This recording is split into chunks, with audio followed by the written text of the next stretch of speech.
This is Revopoint's newest 3D scanner, the Pop 3. So let's see what all comes in the box. First up is the actual scanning unit itself, which looks and feels very premium, and it looks like they've added some nice touch controls on the back, and you can quickly change the exposure with the plus and minus buttons, which will definitely come in handy, seeing that doing it in the software is kind of annoying. And of course the play button will start a scan. But anyways, back to the box. There's also a nice little goodie bag to help you with scanning. It has some 3D scanning markers, blue tack, and a small black tarp. And just like all the Revopoint scanners, it comes with this so you can do some practice scanning. This also comes with a multi-piece turntable, and this is the base of it. It's powered over USB-C. You can change the direction and the speed on this as well. And the top part of this is just 4 different pieces that all slide together to make this disc. This also comes with a small tripod that extends a little bit. And the top part of this just kind of clips onto the scanner itself, making it really easy to set up. And since we're talking about the easy setup, the scanner itself only uses one USB connection to connect it to the computer and power it. But let's talk about this turntable design real quick, and how there's no real good way to center this. And you can see it just kind of slides around freely on here. They do provide a grippy rubber sheet to put down, but this won't help you center it. So I designed something you can just 3D print without any supports that just snaps together and allows you to have this just about perfectly center every time. And the top scanning plate just kind of clicks into it as well. And if you want this file, it's free and in the description below.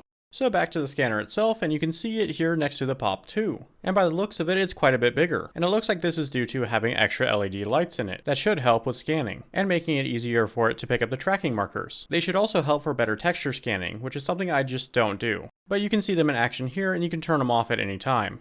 And when you first get this set up with the software, you're going to need to calibrate it, and it will walk you through what you need to do, but it feels very similar to setting up a drone. So this must have some sort of sensor inside of it that will help it know where it is in space, which would really help when it comes to scanning things in handheld mode. And after looking at the website, that's exactly what that is. But with all that out of the way, let's see how well this scanner actually works. And of course, for the first scan, I'm just going to do the included bust, and I'm going to be doing all of this on my laptop.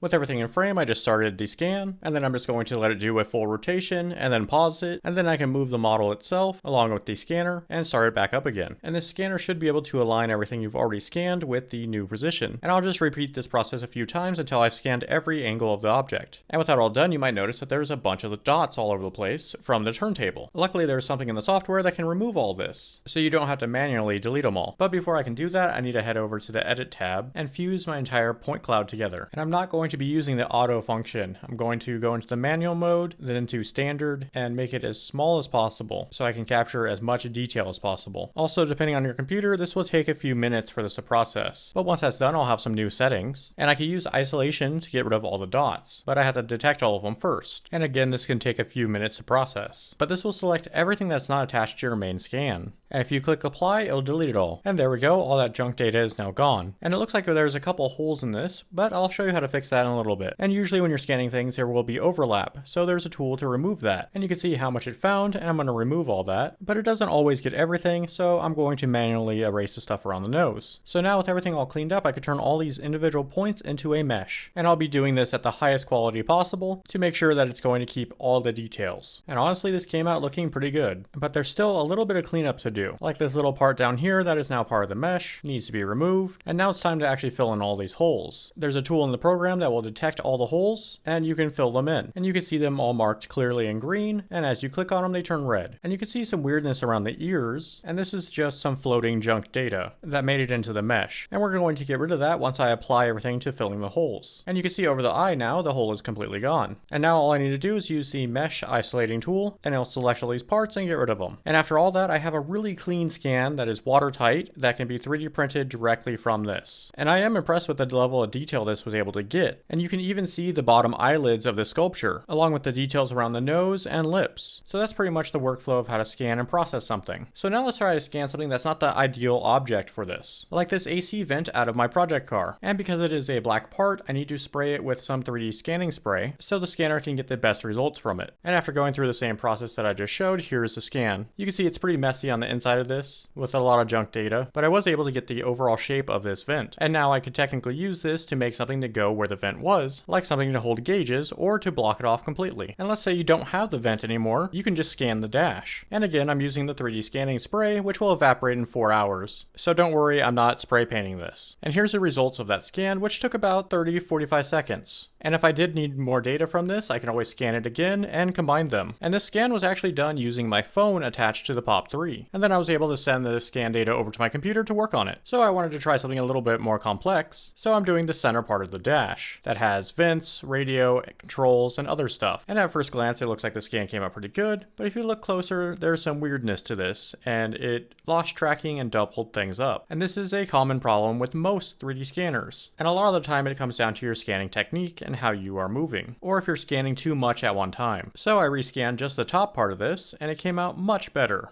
And if you're trying to scan areas without a lot of detail, and you're not using any markers, this will happen. So the prep and setup of the part that you're scanning is really important. And this scanner is technically a medium-sized scanner, so it's not really meant to scan large objects in one go. But you can if you stitch it all together. It's also not able to scan very small objects like miniatures. But with that being said, this is definitely getting better scanner results than the Pop 2. And I did scan a few more parts and they came out really good. Like this ashtray, I also scanned some dummy buttons or block off buttons and wanted to see how well they actually lined up with everything. So I 3D printed them on the new Elegoo Neptune 4. And they came out pretty much identical to the original, and I was even able to mount them directly to where the original goes. So I would call that pretty accurate for the most part, especially this being a direct scan and print with no modification. Overall, I do think this scanner would make a really good tool. And as you've seen, it does a lot better than the Pop 2, and it's well worth the upgrades. Especially since right now, it's only a $50 difference between this and the Pop 2. And if you look in the description of the video, you might find a discount code that evens out that price even more. So let me know what you think about this in the comments below, and I'll also have links to everything in the description of this video. And if you want to see other 3D scanners that I've made videos on, you might want to check out this playlist right here. Well, thanks for watching, and I'll see you guys next time. Bye.